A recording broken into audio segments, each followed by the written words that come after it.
রাফি, চল একটা গেম খেলা যাক। কি গেম?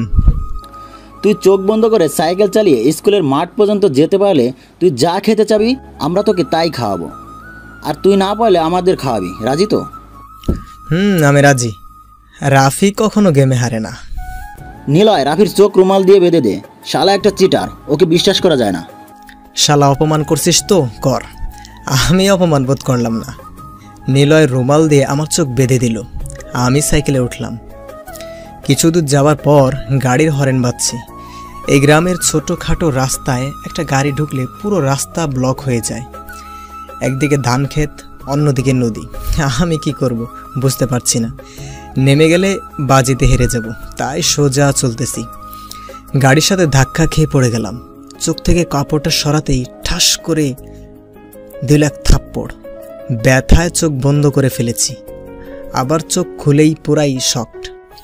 আমার সামনে জিন্স প্যান্ট আর টি শার্ট, চোখে সানগ্লাস পরা একটি মেয়ে দাঁতের উপর দাঁত চাপিয়ে গরুর মতো বড় বড় চোখে আমার দিকে তাকিয়ে আছে।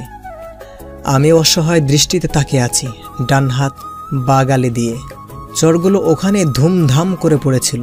মেয়ে এবার মুখ খুলল। ওই ছোট লোকের বাচ্চা, রাস্তা কি তোর বাপের যে চোখ বেঁধে সাইকেল চালাচ্ছিস? আমার বাপের রাস্তা হলে কি চড়গুলো ফেরত নেবেন? ছোট লোকের বাচ্চা, তোর তো সাহস কম না আমার মুখের উপর কথা বলিস? দেখুন, ছোট লোকের বাচ্চা করবেন না। আপনি কোন বড় লোকের বাচ্চা শুনি? মুখের উপর কথা বলা যাবে না। ইচ্ছে করছে এখন তোকে জুতা পিটা করি। জানিস আমি কে? দেখেই তো বোঝা যাচ্ছে না ছেলে না মেয়ে। আমার মনে হয় তৃতীয় লিঙ্গের হে নাকি। ফকিরের বাচ্চা, তোর 2 টাকার সাইকেল সরা, না হলে উপর দিয়ে গাড়ি নিয়ে যাব।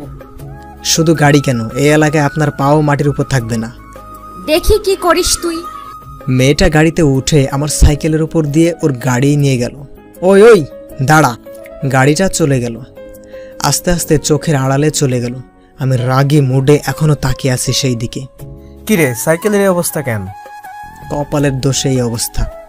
মানে? কিছু না, চল সাইকেলটা মেকারের কাছে দিয়ে আসি। আগে আমাদের খাওয়া। তোদের সাথে বাজি ধরে আমার কলিজার টুকরা সাইকেলটার এই অবস্থা। গু খাবি গু? ওয়াক্থু, বাজিতে জিতলে তো তুই ঠিকই খেতেই, তুই হেরে গেছিস মানে খাওয়াবি। বাল মাথা গরম আছে। ডাইনিটা সাইকেল আর আমার 12টা বাজিয়ে দিয়ে গেল। আর ওরা খাওয়া নিয়ে আসে। ওই তোরা দেখতো রাফির গালে একটা আঙ্গুলের ছাপ না? তাই তো। কে দিল রে? গরম গরম ডোজ একেবারে ফাটিয়ে দিয়েছে। চুপ করবি তোরা, নাকি আমার সাথে খেতে চাইছিস? মেয়ের হাতে মার খেয়ে শালা আমাদের সাথে রংবাজি করছো? ছি রাফি, লজ্জা করছে না? আমি আর ওদের সাথে কথা না বাড়িয়ে সাইকেল নিয়ে বাস চলে আসলাম। মেকারকে সাইকেল দিয়ে বাসায় আসলাম। একবার যদি ওই মেয়ের দেখা পাই ওকে বোঝাবো রাফি কি জিনিস, আমার সাথে বড় লোকই। বাসায় এসে গোসল করে খেয়ে একটা ঘুম দিলাম। এক ঘুমে দুপুর পার। ফ্রেশ হয়ে ক্রিকেট ব্যাটটা ঘাড়ে নিয়ে মাঠে যাচ্ছি। চোখে পড়লো সেই মেয়েটা। ওরে আজ ধান ক্ষেত এর কাদাতে চুবাবো। চুবাতে না পারলে আমার নাম রাফি না। মেয়েটা আস্তে আস্তে আমার সামনে আসলো। কিরে ছোট লোক, তখন কেমন দিলাম? খুব তো বড় কথা বললি, তখন কি করতে পেরেছিস আমার? তখন পাইনি, এবার পাবো। আমি এই কথা বলে ধান খেতে এক ধাক্কা দিয়ে ফেলে দিয়ে দিলাম এক ভৌ দৌড়। গরুর চোখওয়ালা দেমাগি মেয়েটা কাদাতে পড়ে পেতনি হয়ে গেছে। পুরো শরীরে কাদাময় কাদা। এই অবস্থা দেখে মনটা চরম শান্তি পেল। শয়তান বদমাশ ভূত, তোকে তো আমি পরে দেখে নিব। আগে নিজের দিকে দেখ শাকচুন্নি। আমি মনের আনন্দে নাচতে নাচতে মাঠে গেলাম। ইস, শালা একটা মিস্টেক করে ফেললাম। যদি পেতনিটার কাদাময় একটা পিক তুলে রাখতাম না, সাইকেলের পুরো রাগটা শোধ হয়ে যেত। খেলার শেষে সন্ধ্যায় আমরা বাসায় আসছি। ওই রাফি, আমি আজ চেয়ারম্যানের বাড়িতে গিয়েছিলাম, দেখলাম আমগুলো পেকে গিয়েছে। তাহলে তো মামা রাতেই মিশন শুরু করা যায়। সমস্যা হলো দারোয়ান বুইড়া বেড়াকে নিয়ে। ওই বেটা আগের বারে আমাদের দেখে ফেলেছিল, বাড়িতে বলে দিছিল। মামা, এই মায়ের আমি এখনো ভুলিনি। যুদ্ধে গেলে ভয় পেতে নেই। নিলয় বলেছে আম পেকেছে, আজ রাতে খেতে না পারলে ওইগুলো ঝরে পড়বে, না হলে কাল সকালে টাকলা চেয়ারম্যান খেয়ে ফেলবে। আমরা তো কাঁচা কলাও পাবো না। রাফি ঠিক কথা বলছে, আজকে রাতে না খেলে কাঁচা কলাও পাবো না। রাত 11টায় 3 রাস্তার মোড়ে আসবি সবাই। আমরা বাসায় এসে পড়তে বসলাম। 10টায় আম্মু খেতে ডাকলো। খেয়ে আমি রুমে গিয়ে অপেক্ষা করছি কখন 11টা বাজে। চেয়ারম্যান এর আমের হ্যাব্বি স্বাদ খেয়ে মন ভরলেও জীবনও পেট ভরবে না। রাত 11টায় চুপি চুপি ছাদে উঠে গাছ দিয়ে নিচে নামলাম। 3 রাস্তার মোড়ে এসে দেখি ওরা সবাই আমার অপেক্ষা করছে। শুভ, বস্তা এনেছিস? সবাই রেডি, এখন চল। আমরা দেওয়াল টপকে বাগানে প্রবেশ করলাম। বুইটার দারোয়ান নাক ঢেকে ঘুমাচ্ছে। তোরা ভালো করে পাহারা দে, আমি আর শুভ গাছে উঠতেছি। তুই লুঙ্গি পরে আসছিস কেন? শালা, নিচে 3/4 প্যান্ট আছে। আমি গাছে উঠে আম ছিঁড়তেছি, হাফ বস্তা ছিঁড়েছি।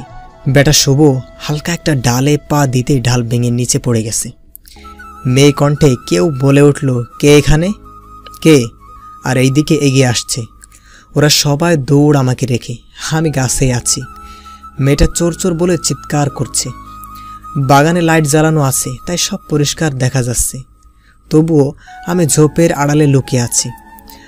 আমি নিচে তাকিয়ে অবাক, এটা তো সেই ডাইনি মেয়েটা। আমি অবাক হয়ে তাকিয়ে আছি, ও এখানে কিভাবে আসলো? অমনি ডাইনিটা আমাকে দেখে ফেলে। তার হাতে দারোয়ানের একটা লাঠি আছে। ওই ওই, চোর চোর, নাম, নিচে নাম। আমি এক ডাল থেকে অন্য ডালে ঝাঁপ দিতে গিয়ে লুঙ্গির গিট খুলে ডালে আটকিয়ে যায়। আমি তাল সামলাতে না পেরে নিচে পড়ে যাই। অমনি মেয়েটা দৌড়ে এসে আমার বুকের উপর চড়ে বসে। চাচা চাচা, চোর ধরেছি, এসো। দারোয়ান দৌড়ে এসে আমার কাছে। মেয়েটা এখনো আমার মুখটা ভালো করে দেখেনি। আমার দিকে তাকিয়ে তো পুরাই অবাক। আমি পড়ে গিয়ে কোমরে অনেক ব্যথা পেয়েছি। তার উপর হাতির ওজনের সমান ডাইনিটা আমার উপর বসে আছে। তুই? আজ তোরে আমি খেয়েছি। আফা, আমারে ছেড়ে দেন, আমি ভালো ছেলে। তুই আমার সাথে টক্কর দিচ্ছিস না? দেখ এবার তোরে কি মজা দেখাই। আমি চুপ করে আছি। আমি ধরা পড়ে গেছি, আমার অবস্থা শেষ। চাচা, ওকে গাছে বাঁধো। ওকে মামুনি। দারোয়ান দৌড়ে গিয়ে রশি এনে আমাকে ভালো করে গ্যাসের সাথে বাঁধলো। মেয়েটা এবার যা করার করলো, আমি তা কল্পনাও করিনি। মোটা শক্ত লাঠি দিয়ে আমার পায়ে দিল মায়ের। আমি ব্যথায় চিৎকার করে উঠলাম। তারপর আমার চুল হাতের মুঠোয় ধরে 2 গালে ঠাস ঠাস করে মারতে লাগলো। তোকে কি বলেছিলাম মনে আছে? এবার আমাকে চিনতে পেরেছিস আমি কি জিনিস আর আমি কে? তুই চেয়ারম্যানের মেয়ের সাথে টক্কর দিয়ে অনেক বড় ভুল করেছিস। আবার চুরি করতে এসেছিস। আমি কিচ্ছু বলতে পারছি না, মাথা ঘুরছে। সামান্য আম চুরির জন্য মানুষ মানুষকে এইভাবে নির্দয়ভাবে মারে, আমার জানা ছিল না। ভোর হলে চেয়ারম্যান সহ আমার আব্বু আসলো। আমার আব্বুকে খবর দেওয়া হয়েছিল। আব্বু এসে আমাকে বাসায় নিয়ে গেল। কি নেই আমার বাড়িতে কি আমের গাছ নেই, লেবুর গাছ নেই, কোনো ফলের গাছ নেই? এলাকার লোক খেয়ে ফেলেছে, পাখি খাচ্ছে, পড়ে যাচ্ছে আমার বাগানের আম। আর আমার একমাত্র ছেলে গেছে অন্যের বাগানে আম চুরি করতে। মান সম্মান সব ধুলোয় মিশে দিল। সি সি, কি নেই তোর? কি দেইনি তোকে? যা চেয়েছিস তাই দিয়েছি, কখনো কোনো অজুহাত দেখাইনি, বলিনি দিতে পারবো না। তুমি থামো তো এবার। ইস, আমার ছেলেটাকে কত মেরেছে সামান্য আমের জন্য। গা ফেটে রক্ত পড়ছে। এরা কি মানুষ নাকি পশু? কেউ কাউকে এভাবে মারে? মেরেছে, ভালো হয়েছে। এবার যদি শিক্ষা হয়ে থাকে তাহলে আর কখনো অন্যের বাগানে যাবে না। তুমি চুপ করো তো, যাও ডাক্তার ডাকো। 4 দিন বাসা থেকে বের হতে পারিনি। পায়ের ব্যথায় হাঁটতে পারিনি। সারা দিন শুয়ে থেকে ভালো লাগছে না। তাই বিকেলে শুভকে কল দিলাম, বের হব। শুভ আসলো। 2 জনে হাঁটছি আর গল্প করছি। শুভ এমন একটা মানুষ, ওর সাথে কথা বলে কেউ না হেসে পারবে না। আমার মন খারাপ থাকলে ওর কাছে থাকি, মন খারাপ হাসির ঠেলায় পালিয়ে যায়। রাফি, চেয়ারম্যানের মেয়ে আসতেছে। শুভ, ওর নাম জানিস? মেঘলা। আমি বর্ষা করে দিব ওকে। ও জানে না কার সাথে টক্কর দিছে। ও দেখ রাফি, তুই ওর সাথে ঝামেলা করতে যাস না। ও চেয়ারম্যানের মেয়ে, সাধারণ কেউ নয়। তো কি হয়েছে? চেয়ারম্যানের মেয়ে বলে আমি ভয় পাবো নাকি? ও কিন্তু আমাদের দিকে আসছে, তুই কিছু বলবি না প্লিজ। মেঘলা আমার সামনে এসে দাঁড়ালো। কিরে, আম দেখি এখনো হজম হয়নি, খাবি আম? মেঘলা পকেট থেকে আমার দিকে আম বাড়িয়ে দিল অট্ট হাসিতে। আমি চুপ করে দাঁড়িয়ে আছি। কিরে চুপ যে, খাবি না আম? বুঝেছি, চোরের তো একটা দিয়ে হবে না, 1 বস্তা আম লাগবে। আমি চুপ করে নিচের দিকে তাকিয়ে আছি। জীবনে কেউ কখনো আমাকে এত অপমান করেনি। কেউ একটু কিছু বললে আমার মাথা গরম হয়ে যায়। ইচ্ছে করছে ঠাস ঠাস করে গালে বসিয়ে দেই। কিন্তু আমার আব্বুর বদনামের জন্য সব সহ্য করছি। চাই না তারা আমার জন্য আরও একবার অপমানিত হোক। আমার থুতনিতে হাত দিয়ে থুতনির উপরে ভাসিয়ে মেঘলা বলল, বাবু কোথায় গেল তোমার সেদিনের দেমাক? খুব খুব মিস করছি, প্লিজ দেখাও না। মেঘলা, তুমি কিন্তু বেশি বাড়াবাড়ি করছো। এই চোরের বাচ্চা চোর, একদম চুপ। আমি বাড়াবাড়ি না করব তো তুই বাড়াবাড়ি করবি? মেঘলা, তুমি কিন্তু বেশি বাড়াবাড়ি করছো। এই চোরের বাচ্চা চোর, একদম চুপ। আমি বাড়াবাড়ি না করব তো তুই বাড়াবাড়ি করবি? শুভ চল, ফালতু কথা শোনার সময় নেই। আমি শুভর হাত ধরে টেনে নিয়ে আসলাম, মুডটাই অফ করে দিল। নদীর পাড়ে দুজনে বসলাম। শুভ বকবক করছে আর আমি ভাবছি ওই দেমাগী মেয়েটাকে কিভাবে শাস্তি দেওয়া যায়। ওর অহংকার আমি পায়ের তলায় পিষব। কিছুক্ষণ থেকে সন্ধ্যায় বাসায় ফিরছি, তখন দেখলাম একটা গাড়ি আসছে। সেই দিনের গাড়িটা আমাকে লাগিয়ে দিতেছে, তাই আমি নদীর দিকে চাপতেছি। গাড়িটা আমার দিকে আরও চাপিয়ে দিল। আমি পেছনে চাপতেই গড়িয়ে নদীতে পড়ে গেলাম। গাড়ির সামনে মেঘলা সহ কয়েকটা পিচ্চি ছিল, তারা জানালা দিয়ে হি হি করে হাসছে। আমার মাথা গরম হয়ে যাচ্ছে। চেয়ারম্যানের মেয়ে বলে যা ইচ্ছা তাই করবে, আমাদের সব সহ্য করতে হবে, এটা কেমন নিয়ম? আমি তো এই নিয়ম মানি না। শুধু আব্বু আম্মুর জন্য চুপ করে আছি। শুনেছি ঢাকায় থাকে, এইখানে কয়েকদিন থেকে চলে যাবে, তাই ঝামেলা করছি না। নদীতে পড়ে আমি পুরো ভিজে গেছি। ভিজা গায়ে বাসায় ঢুকলাম। আম্মু আমায় ভিজা দেখে তোয়ালে নিয়ে এগিয়ে আসলো। তোর এখনো জ্বর সারেনি, ব্যথা সারেনি, তুই বল খেলে সন্ধ্যায় নদীতে গোসল করে আসলি? আম্মু, আমি বল খেলতে যাইনি, ঘুরতে গেছিলাম। আমাকে বোকা পেয়েছিস? ঘুরতে গেলে মানুষ ভিজে যায়। ওই টাকলা চেয়ারম্যানের বজ্জাত মেয়েটা ফেলে দিছে নদীতে। বাবা, তুই একটু দূরে দূরে থাক ওই মেয়ের থেকে। ওর সাথে ঝামেলা করার দরকার নেই।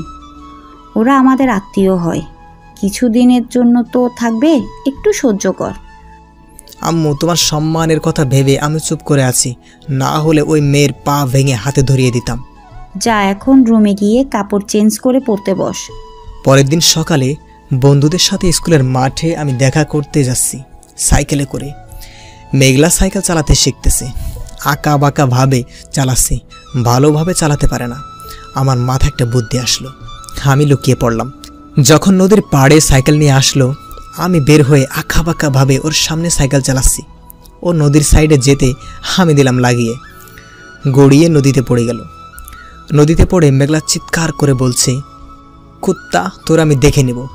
আমি মুচকি হাসি দিয়ে চলে এলাম। বেচারে অনেক ব্যথা পেয়ে কেঁদে ফেলেছে। সাইকেল দিয়ে পা কেটে গেছে, রক্ত পড়ছে, তাতে আমার কি? এর থেকে আমাকে বেশি কষ্ট দিয়েছে, কষ্ট কেমন বুঝুক। শুভদের সাথে আড্ডা দিয়ে দুপুরে বাসায় আসলাম, গোসল করে খেতে বসেছি। রাফি, তোকে শিলা ডাকছে। শিলা আপু কেন ডেকেছি আম্মু? আপনাদের জেনে রাখা ভালো, শিলা আপু আমার খালাতো বোন এবং মেঘলার আপন চাচাতো বোন। গাধা, তুই কি কিছু মনে থাকে না? পরশুদিন ওর বিয়ে, কত কাজ পড়ে আছে। আম্মু, আমি যেতে পারবো না। কেন যাবি না? চেয়ারম্যানের শাকচুন্নি মেয়েটার জন্য। ও একটা না একটা ঝামেলা করবে, সব দোষ এসে আমার ঘাড়ে পড়বে। আমার তো কথা বলাও মানা। আমি শিলাকে বলে রাখবো, কিছু করবে না। কত কাজ পড়ে আছে, জানা, একটু হেল্প কর। সজীব, মারুফ, রাকিব ওরাও তো আজ আসবে। আমরা কাল যাব। আমি খেয়ে উঠে শিলা আপুদের বাসায় গেলাম। ডাইনিটাকে দেখলাম না, আমার উপর চেতে আসে। দেখা পেলে আমার হাড্ডিও রাখবে না, চিবিয়ে খাবে। খালামণি, ও খালামণি। ওই বেদবের বাচ্চা, এভাবে তাকাইছিস কেন? আমার জান পাখিটা নাকি আমাকে ডেকেছে। ও রুমে আছে, যা। খালামণি, একটা কথা বলি। কি বলবি তাড়াতাড়ি বল, কিচেনের রান্না চড়ে দিয়ে এসেছি। না বলি তাহলে থাক।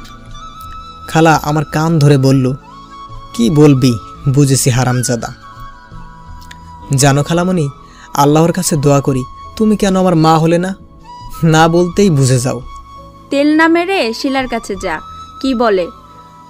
শোন, বিরিয়ানি খেয়ে যাস। আমি আপুর রুমে ঢুকে অবাক। মেঘলা ফুফিয়ে ফুফিয়ে কান্না করছে, আর আপু ওর মাথায় তেল দিয়ে দিচ্ছে, পায়ে ব্যান্ডেজ। মেঘলাকে এই করুণ অবস্থায় ওর মুখটা অনেক মায়াবী দেখাচ্ছে। এতদিন শুধু ভয়ঙ্কর রূপ দেখে এসেছি, মায়াবী মুখের আড়ালে কেন যেন আমার খুব খারাপ লাগছে। আপু, আসবো? আয় বস। আপু, ও কেন এখানে? এই তো রাফি। এই শয়তানটা রাফি? আমি ওদের কথার আগা মাথা কিছুই বুঝতেছি না। একটা কথা বলে রাখি, আমি আম চুরি করে ধরা পড়েছি এটা মেঘলাদের বাসার লোকজন ছাড়া আর কেউ জানে না, শিলা আপুরাও জানে না। আপু, আমি সাইকেল থেকে পড়িনি, ও আমাকে ইচ্ছা করে ফেলে দিয়েছে। রাফি কি বলছে ও এসব? আমি কি খালামণি আর খালুকে বলে দিব? দেখেছিস মেয়েটার কি অবস্থা করেছিস তুই? তুই সব সময় ফাজলামি করিস। আপু, তুমি ওরটাই দেখলে, আমারটা দেখলে না। আমাকে কিভাবে মেরেছে? আমি মনে মনে বললাম। রাফি, আমি সরি, আমি জানতাম না যে তুমি সেই রাফি। আমি সেই রাফি মানে? সেই রাফি মানে শিলা আপুর ভাই। আমি তোমাকে চিনতে পারি তাই এমন ব্যবহার করেছি। তোমার উপর সেদিন খুব রাগ উঠেছিল। আমার তো মাথা ভোভো করে ঘুরছে।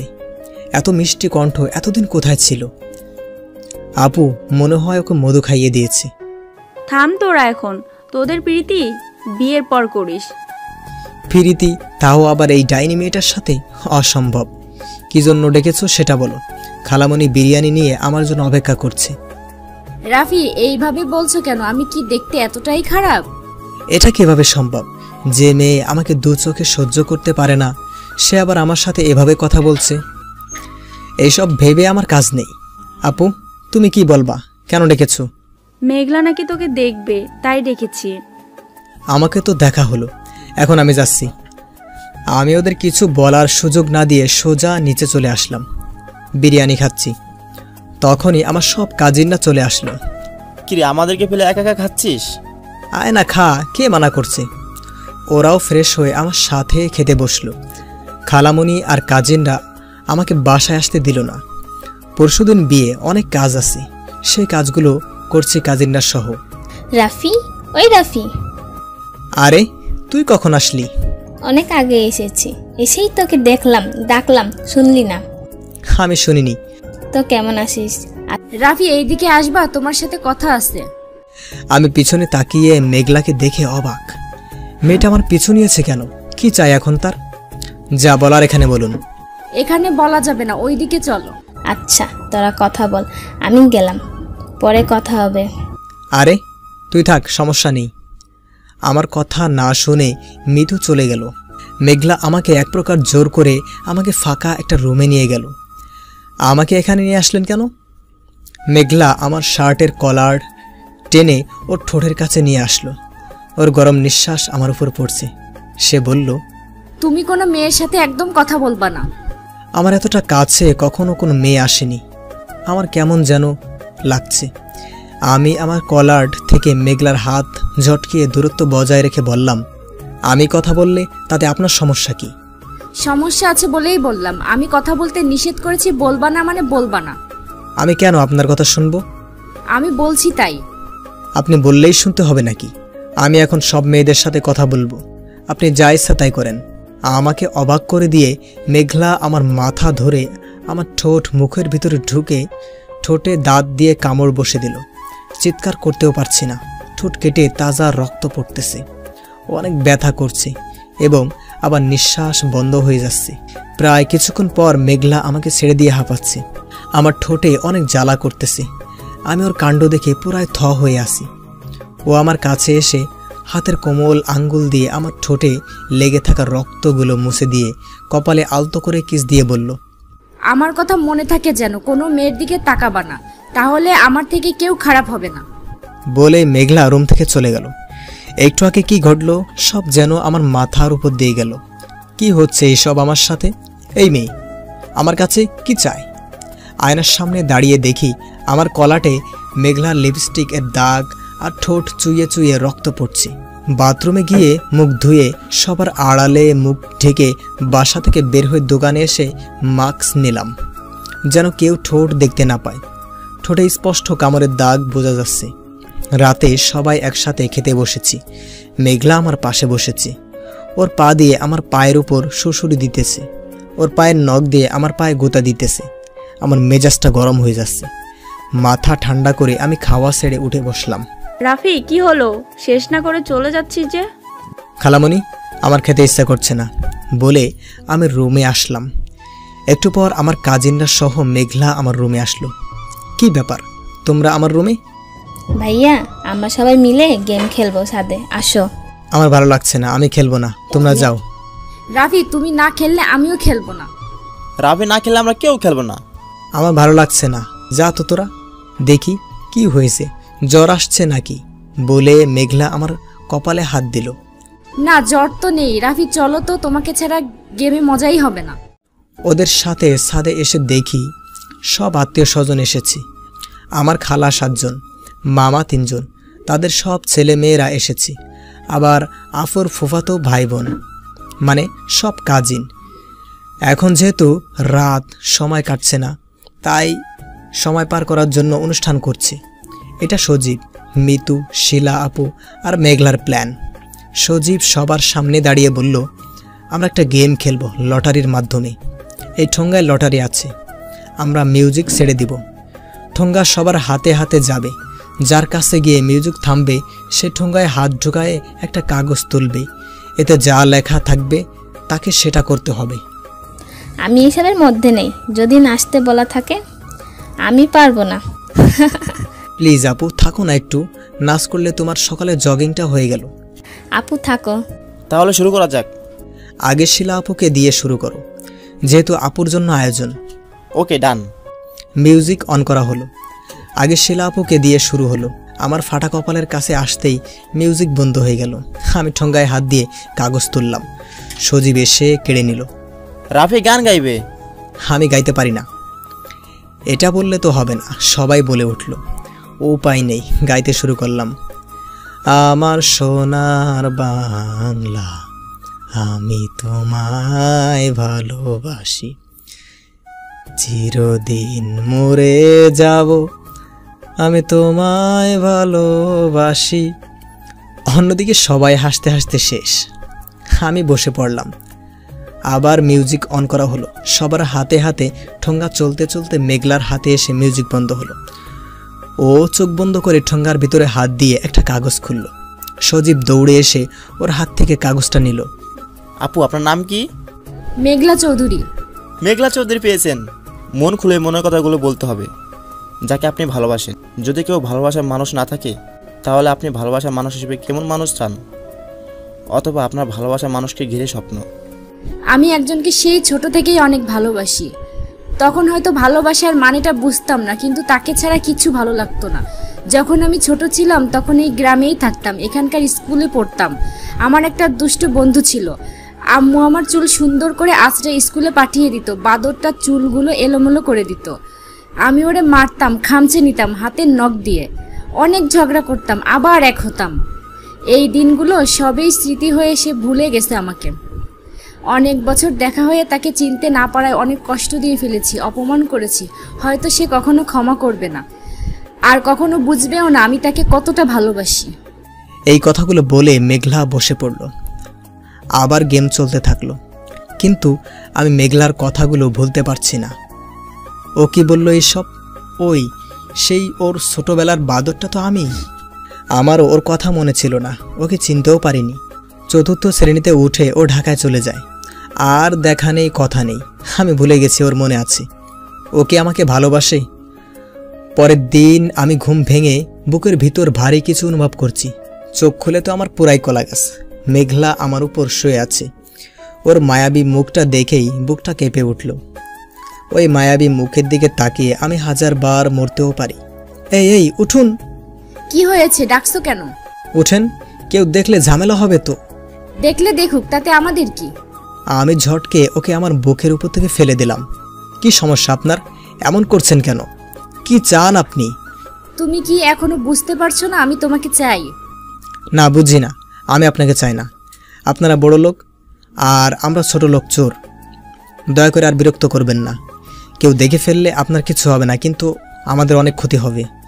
মেঘলাকে আর কিছু বলতে না দিয়ে আমি ওয়াশরুমে চলে গেলাম। ভিতরে গিয়ে ভাবছি মেয়েটার সাথে এভাবে কথা বলাটা ঠিক হয়নি।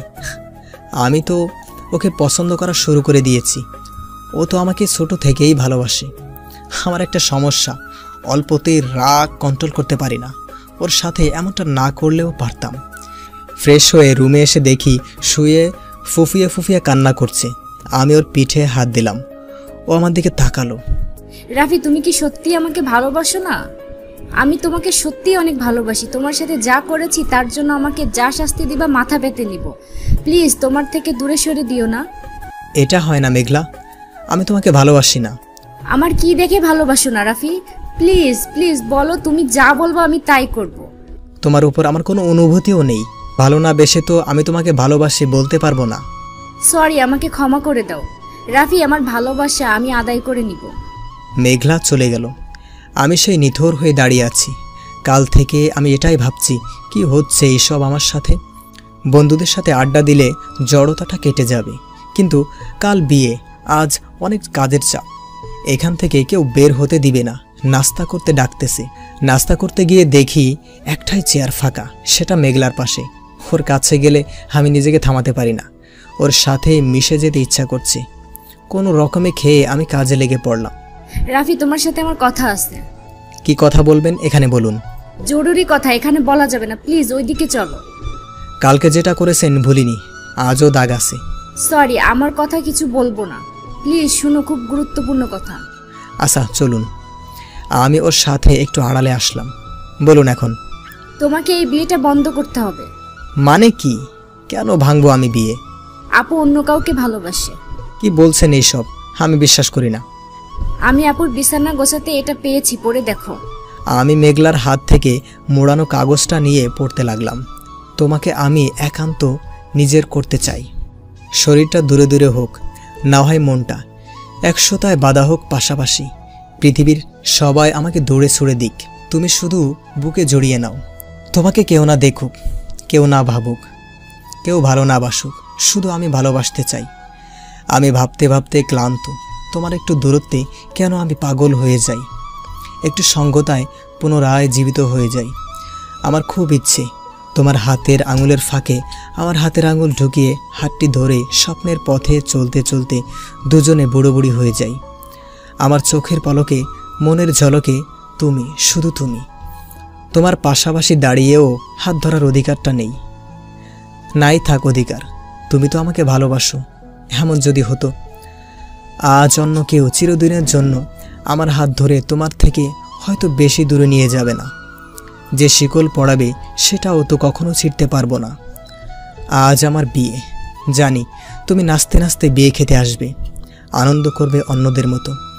আমি সেটা সহ্য করতে পারবো না। আমি তোমাকে দাওয়াত দিতে চাইনি, সবাইকে দিয়েছি।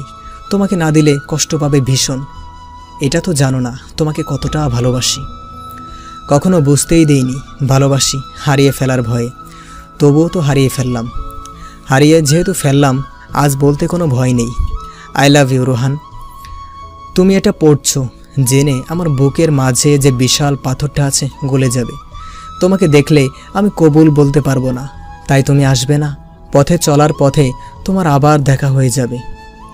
সেই দিনও কি তোমার হাতটা ধরতে আমার ইচ্ছা করবে, নাকি আমি বদলে যাব, নাকি মুছে যাবে তুমি? রোহান, আমি পারবো না অন্য কারো হতে। আমি ভালোবাসা বলতে তোমাকে বুঝি। আমি তোমার বউ হব বলে কত স্বপ্ন দেখে এসেছি। সেই রাত জাগা স্বপ্নগুলো আমাকে শান্তি দিচ্ছে না। আমি যা করতে যাচ্ছি তা কেউ নির্বোধ এর মতো কাজ করে না। মানুষ তখনই মরতে চায় যখন তার বেঁচে থাকাটা অকারণ হয়ে যায়। আমি আর পারলাম না। মেঘলা আপু কোথায়? আপু নিচে আছে। অনেক দেরি হয়ে গেছে, জানি না আপু কিছু করেছে কিনা। কিছু করে না থাকলে তার আগে আমাকে থামাতে হবে। রাফি, কিন্তু কিভাবে? আমি দেখছি কি করা যায়। তুমি শুধু আপুর সাথে সাথে থেকো, একটুর জন্য চোখের আড়াল হতে দিবা না, ওকে? আপুকে বলবা না আমরা কাগজটা পেয়েছি। আচ্ছা ঠিক আছে। আপুর বান্ধবী রিমি আপু এসেছে। রিমি আপুকে খুঁজে বের করলাম। আপুর থেকে রোহান ভাইয়ার নাম্বারটা নিলাম। রোহান ভাইয়া হলো শিলা আপু ও রিমি আপুর বেস্ট ফ্রেন্ড। আমি একটু আগ পর্যন্ত বেস্ট ফ্রেন্ড হিসেবেই জানতাম। রোহান ভাইয়াকে কল দিলাম, ফোন বন্ধ। অনেকবার ট্রাই করার পর ফোন বন্ধ থাকায় আমি রোহান ভাইয়ার বাসার অ্যাড্রেস নিয়ে ভাইয়ার বাসায় চলে যাই। বাসায় গিয়ে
ঘুরি চলো।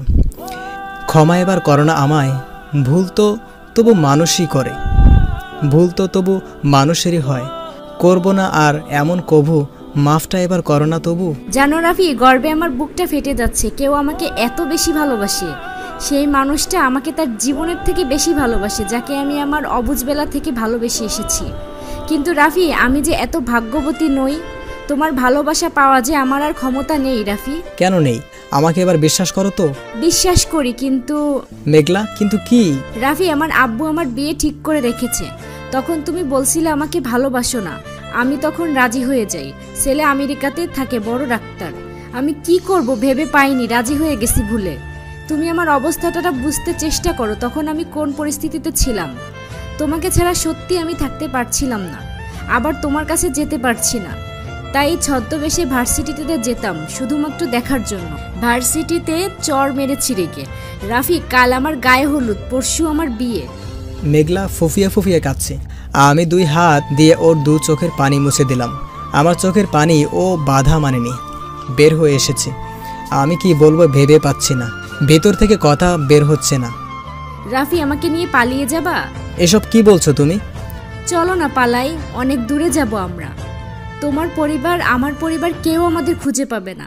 আমি পারবো না মেঘলা, আমি আমার আব্বু আম্মুকে ছাড়া থাকতে পারবো না, রুহি আপুকে ছাড়াও থাকতে পারবো না, তোমাকে ছাড়াও আমি থাকতে পারবো না। তোমাকে আমি অনেক ভালোবাসি, কিন্তু আমি এতগুলো মানুষকে হত্যা করে তোমাকে নিয়ে সুখে থাকতে পারবো না। তুমি ভালো থাকতে পারবে না পরিবার ছাড়া থাকতে। রাফি, এমন কেন হচ্ছে আমাদের সাথে? তোমাকে যত কাছে যাচ্ছি তত হারিয়ে ফেলছি। তুমি আমার জন্য নও, আমিও তোমার জন্য নই বলেই হয়তো পথ বেঁকে যাচ্ছে। জড়িয়ে ধরবা? না। মেঘলা সলো সলো চোখে আমার দিকে তাকিয়ে আছে, ফুফিয়ে ফুফিয়ে নাক টেনে কাঁদছে, নিঃশ্বাস আমার বুকে পড়ছে। আমার খুব ইচ্ছে করছে ওকে জড়িয়ে ধরতে, কিন্তু ও যে আমার জন্য পবিত্র নয়। আমি ছাদ থেকে নেমে আসছি। ভোর পর্যন্ত থাকলে কি খুব অসুবিধা হবে? আমার মাথা ঝুঁকে না বললাম, আর আবার এগিয়ে গিয়ে মেঘলার পাশে দাঁড়ালাম। তোমার সাথে যদি আমার বহু বছর পর দেখা হয়, বুকের অনুভূতিগুলো জেগে উঠবে রাফি। তোমার কোলে মাথা দিয়ে শুয়ে থাকি, প্লিজ না করো না। আমি ছাদে বসলাম, মেঘলা আমার কোলে মাথা রেখে শুয়ে পড়ল। কতটা কষ্ট হচ্ছে আমার, আমি আপনাদের বলে বোঝাতে পারবো না। বেশি কষ্ট, বেশি সুখ শুধু অনুভব করা যায়, কিন্তু তা প্রকাশ করা যায় না। আই লাভ ইউ মেঘ। আই লাভ ইউ টু পাগল। খুব কষ্ট হচ্ছে তোমার, তাই না? রাফি, আজ রাতটা যেন শেষ না হয়, আজকের রাতটা 1000 বছর ধরে হোক। আমি এইভাবে তোমাকে চাই। আমি মেঘলার চুলে আঙ্গুল দিয়ে খেলা করছি, আর এক হাতে মাথায় হাত বুলিয়ে দিচ্ছি। পাগলি একটা।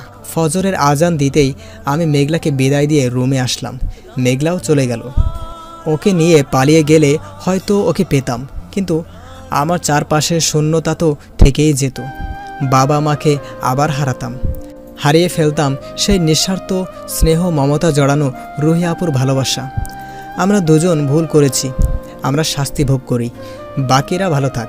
আমি বাসায় এসে শুয়ে পড়লাম ঘুমের 2টা ট্যাবলেট খেয়ে। ঘুম ভাঙলো বিকেল 4টায়। ফ্রেশ হয়ে খেয়ে নিলাম।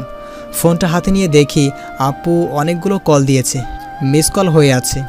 আপুকে কল দিয়ে কথা বলা শেষ করে ছাদে গেলাম। মেঘলাদের ছাদে সাউন্ড বক্স বাজছে, আর ওর কাজিন ও ফ্রেন্ডরা নাচতেছে। আমি ওদের দেখে নিচে নেমে আসতেছি। ওই রাফি ভাইয়া, চলে যাচ্ছ যে? আসো না, আমাদের সাথে জয়েন করো। আমি অসুস্থ, পারবো না। তো চলে না গিয়ে দেখো। তখনই মেঘলা ছাদে চলে আসলো, করুণ চোখে আমার দিকে তাকিয়ে আছে। আমি মাথা নিচু করে নিলাম। ওর ওই চোখে অনেক অভিমান, অনেক অভিযোগ। আমি চাইলে তাকে নিয়ে পালিয়ে বিয়ে করতে পারি। আমিও এক পা করে এগিয়ে গেলাম ছাদের শেষ সীমান্তে। হলুদ শাড়িতেও মেঘলাকে দারুণ মায়াবী লাগছে। আকাশও গোধূলির মেঘ সাজানো। মেঘলাও আমার দিকে এগিয়ে আসছে। যত এগিয়ে আসছে আমার নিঃশ্বাস তত গভীর হচ্ছে। আমাকে হলুদ দিতে আসবা? আমি মাথা ঝুঁকে হ্যাঁ সূচক দিলাম। তুমি না আসলে আমি উঠবো না আসন থেকে, যতক্ষণ না তুমি আসবে। সবার আগে তুমি দিবা, আর কাউকে তোমার আগে দিতে দিব না। আমি তো পুরুষ, আমার নাকি কান্না করতে নেই? তাহলে কান্না কেন আসে পুরুষদের চোখে? কান্না ছাড়া যে মনের মধ্যে কান্নাগুলো তুষার পাহাড় বেঁধেছে, সে কি মানা যায়? আমি চাই না আমার ভেজা কণ্ঠ আর অশ্রুসিক্ত চোখ মেঘলাকে বর্ষণ করুক। ও ওর পথেই বিদ্যমান থাকুক। আমি নিচে নেমে আসলাম, রুমের লাইট অফ করে দিলাম। অন্ধকারে চিৎকার করে কাঁদতে চাচ্ছি, কিন্তু আসছে না কান্না। কিন্তু ঠিকই চোখের পানিতে বিচ্ছে বিছানা। দরজায় বেল বাজার শব্দ শুনে আমি দরজা খুলে দেখি মেঘলার ফ্রেন্ড নিশি। কি ব্যাপার, এতক্ষণ লাগে দরজা খুলতে? আমি কথা বলতে গেলেই কেঁদে ফেলবো, তাই কিছু না বলে হাত ইশারা করলাম। কি? মেঘলা হলুদ দিতে ডাকলো তোকে। আমি নিজেকে কন্ট্রোল করে নিয়ে বললাম, তুই যা, আমি যাচ্ছি। কাঁদলি নাকি? চোখ লাল হয়ে আছে। আমি কোন দুঃখে কাঁদবো? ও তোর জন্য অপেক্ষা করছে। তুই না আসলে ও তোর আগে কাউকে হলুদ মাখাতে দিবে না। আমি এখনই যাচ্ছি। মেঘলার দেওয়া ওর কালো পাঞ্জাবিটা পরলাম। ও বলেছিল তোমাকে আমি বিয়ে করলে কালো পাঞ্জাবিতেই করব। কালো পাঞ্জাবিতে মেঘের রাজকুমার দেখায়। আমি হেসে বলেছিলাম, কালো তো শোক দিবসে পড়ে, কালো মেঘে বৃষ্টি জমে। ও বলেছিল আমি এত কিছু বুঝি না। আমি সেদিন মনে মনে বলেছিলাম, তোকে বিয়ে করলেই তো তোর মতো স্বর্ণাময়ীকে আমি জীবনেও বিয়ে করব না। আজ এই কথাটা সত্যিই হয়ে গেল। ওদের বাসায় গিয়ে দেখি সত্যি ও আমার অপেক্ষায় বসে আছে। আমি কিছু না বলে ওর সামনে বসে চোখ বন্ধ করে নিলাম। এক মুঠি হলুদ 2 আঙ্গুল দিয়ে ওর 2 গালে মেখে দিলাম। উঠতে যাব যখন মিম বলল, ভাই মিষ্টি খাইয়ে দাও। আমি কাঁচা চামচ মিষ্টি উঠে ওর মুখের কাছে নিয়ে যেতেই ও হা করলো। আমি সবাইকে অবাক করে দিয়ে মিষ্টি অর্ধেক আমি খেয়ে অর্ধেক ওকে খাইয়ে দিলাম। আমার এই কাজটায় হয়তো ও একটুখানি খুশি হয়েছে। আমি সেখান থেকে তাড়াতাড়ি চলে আসলাম। কষ্টটা কত গভীর যে এই পর্যায়ে পড়েছে সেই ভালো জানবে। কষ্টটা কত গভীর যে এই পর্যায়ে পড়েছে সেই ভালো জানবে। একটু পর আপু আসলো। আপু আমাকে অনেক বোঝালো। আপুর সাথে গল্প করে গিয়ে ঘুমের ট্যাবলেট খেয়ে ঘুমালাম। পরের দিন সকাল 10টায় উঠলাম। আজ মেঘলার বিয়ে। বাসা থেকেই বিয়ের কোলাহল শোনা যাচ্ছে। নিজেকে ধরে রাখতে পারছি না। আপু বলল তার সাথে হাসপাতালে যেতে, ওখানে কাজ করলে সময় কাটবে। কারোর সেবা কখনো মানুষকে কষ্ট দেয় না। সেবার মাধ্যমে পাওয়া যায় প্রিয় সুখ, যা হয়তো ভালোবাসায়ও পাওয়া যায় না। সারা দিনটা সেবায় কাটলো। রাত যখন 10টা, আপু সহ বের হলাম বাসায় যাব। আপু গাড়িতে গেল, আমি বাইক এনেছি তাই বাইকে যাব। তখনই একদল পুলিশ এসে আমাকে ঘিরে নিল। কি ব্যাপার, আপনারা আমাকে ধরছেন কেন? আপনি কিছু জানেন না? ওই বেটা, ওকে গাড়িতে তোল। আগে তো বলুন আমি কি করেছি। ওরা কিছু না বলে আমার কলার টেনে ধরে গাড়িতে উঠালো। আমি গাড়িতে বসে 1000 বার জিজ্ঞাসা করলাম, কিন্তু আমার উত্তর পাইনি। প্রতিটা প্রশ্নের জবাবে ওদের মাইর খেয়েছি। থানায় নুয়ে গিয়ে আমাকে বাঁধলো পা উপড়ে মাথা নিচে। বেটা এবার বল, মেঘলা চৌধুরী কই? আমি কিভাবে জানবো? আজ তোর বিয়ে। ওকে মারতে থাক যতক্ষণ না বলে মেঘলা কোথায়। কি জানবো? পুলিশগুলো আমাকে মারতে থাকলো। আমি চিৎকার করে বলছি ও কোথায় আমি জানি না। তবুও কেউ শুনলো না। মারতে মারতে আমাকে আধমরা করে ফেলেছে। তুই কি সত্যি জানিস না? কতবার বলবো আমি কিছু জানি না। আমি সারাদিন আপুর সাথে হাসপাতালে ছিলাম। কি হয়েছে মেঘলার? ওর মামার বক্তব্য তুই ওকে নিয়ে পালিয়ে গেছিস। ওর বন্ধু বান্ধবরা বলেছে তুই ওর বয়ফ্রেন্ড। কাল ও তোকে ছাড়া গায়ে হলুদ মাখেনি। ওসির কথা শুনে আমি অনেক বড় শক খেলাম। কি, মেঘলা পালিয়েছে? না না, ওটা করতেই পারে না। তুই যদি ওকে কোথাও লুকিয়ে রেখে থাকিস তাহলে বলে দে এখন। আর যদি জানতে পারি মেঘলা তোর কাছে আছে, বুঝতে পারছিস তোর কি অবস্থা হতে পারে। ওসি সাহেব, ওকে ছেড়ে দিন। ডাক্তার আপনি? রাফি আমার ভাই, আর ও কখনো এই কাজ করবে না। বড় কথা হলো আজ সারাদিন হাসপাতালে ছিল। আপনারা চাইলে সিসিটিভি ক্যামেরা চেক করতে পারেন। ও হাসপাতালের বাইরে যায়নি, ও কিছুই জানে না। কিন্তু মেঘলার মামার বক্তব্য রাফি ওনার ভাগিনীকে নিয়ে এসেছে। ওনারা তো দেখেনি। আপনারা কোন প্রমাণ ছাড়া আমার ভাইকে এইভাবে মারতে পারেন না? বিনা দোষে আমার ভাইকে আধামরা করেছেন, আর উনি ক্ষমতার জোরে যা ইচ্ছা তাই করতে পারে না। আমি এর ব্যবস্থা করব। এখন ওকে ছেড়ে দিন, হাসপাতালে গিয়ে ট্রিটমেন্ট করাবো। আপু আমাকে নিয়ে হাসপাতালে গেল। 3 দিন হলো আমি বাসার বাইরে যাইনি। গ্রাম থেকে আব্বু আম্মু আসছে আমাকে দেখতে। সারা দিন বাসায় কাটে। হঠাৎ ফোনটা বেজে উঠল। হ্যালো, আসসালামু আলাইকুম। ওয়ালাইকুম আসসালাম। এই কণ্ঠ আমার না চেনার কথা নয়। হ্যাঁ, এটা মেঘলা। তুমি কোথায় আছো? কেমন আছো? রাফি, আমি যেখানে আছি ভালো আছি, শুধু তোমারই আছি। পাগলামি করলে কেন? আমি যে তোমারই পাগলি। তোমার বাসায় সবাই তোমার জন্য কত চিন্তা করছে জানো? রাফি, আমি তাদের কথা মতো বিয়ে করলে হয়তো বিয়েটা হতো আর আমার আব্বু আম্মু ও মামার সম্মান বেঁচে যেত। অপরদিকে যে আমার জীবনটা নষ্ট হয়ে যেত। আমি কখনো আমার মনের বিরুদ্ধে চলিনি। এখন বলবে সময় তোমাকে ভুলে দিত। আমি তোমাকে ভুলতে চাই না। আমি ছোট থেকে তোমাকে ভালোবেসে এসেছি, তোমাকে ভালোবেসে বেড়ে উঠেছি। এতগুলো বছরের সাধনা কারো চাপে পড়ে আমি নষ্ট হতে দিব না। এত বেশি ভালোবাসে কেন পাগলি? কারণটা অজানা, সত্যিই আমি জানি না। তোমাকে দেখতে ইচ্ছা করছে খুব। দেখা করবা প্লিজ রাফি? কই আসছো? আমি তোমাকে মেসেজে টেক্সট করে দিতেছি, আসো। আমাকে বিয়ে করবা? যে আমাকে এত বেশি ভালোবাসে আমি তাকে ছাড়া সারা জীবন অনুতপ্ত হয়ে বেঁচে থাকতে চাই না। তুমি ভালোবাসার জন্য আমি আসতে বলবো, আসবা সেখানে। ওকে। আমি আমার সব ফ্রেন্ডদের কল করে বললাম সব ম্যানেজ করতে। আমি বাইক নিয়ে হাসপাতালে গেলাম। আব্বু আম্মুকে না বললেও আপুকে না জানিয়ে বিয়ে করতে আমার বিবেক বাধা দিচ্ছে।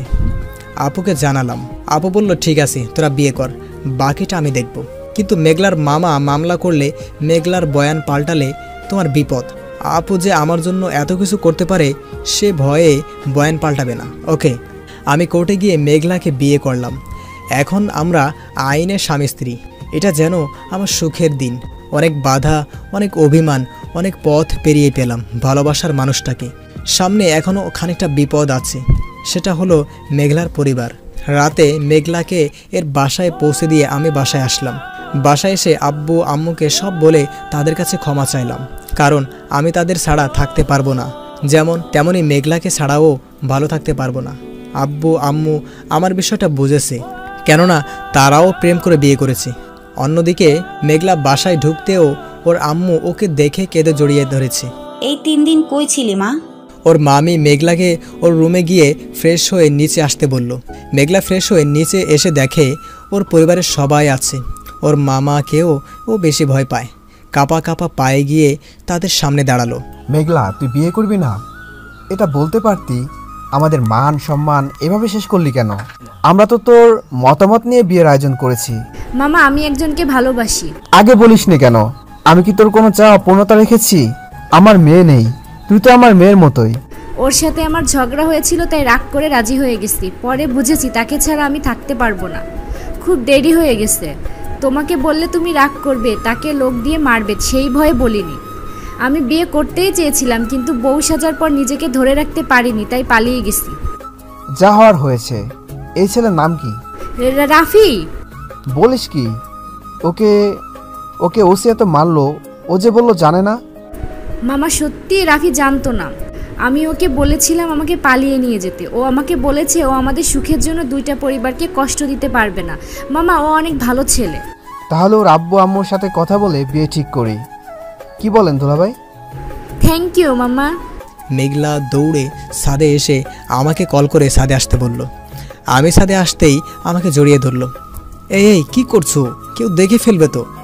দেখলে দেখুক, আমি আমার হবু বরকে জড়িয়ে ধরেছি, তাতে কার কি? আমি কপালে আলতো করে একটা চুমু দিলাম। আমার বউটাকে অনেক বেশি খুশি লাগতেছে। কি ব্যাপার? এখন তো কাদার কথা। ও, তুমি চাও আমি কাঁদি? একদম না মহারানী। জানো রাফি, আমার মনে হচ্ছে আমি স্বপ্ন দেখছি। সত্যি বিশ্বাস করতে পারছি না মামা আমাদের মেনে নিয়েছে। বলল তোমার আব্বু আম্মু আর আপুর সাথে কথা বলবেন, আর আব্বু আমাদের বিয়ে নিয়ে। আমাদের তো বিয়ে হয়েছে। আরে হাদারাম, ওরা তো জানে না আমরা বিয়ে করেছি। এত সহজে সব ঠিক হয়ে গেল কল্পনা করিনি আমি। আমার ভাগ্যে তুমিই ছিলা, তাই তোমাকে আমি পেয়েছি।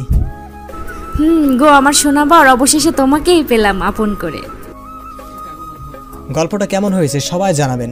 কোনো ভুল ত্রুটি হলে ক্ষমার দৃষ্টিতে দেখবেন প্লিজ। এমন সুন্দর সুন্দর গল্প পেতে আমাদের চ্যানেলটি সাবস্ক্রাইব করে আমাদের সাথেই থাকবেন। ধন্যবাদ।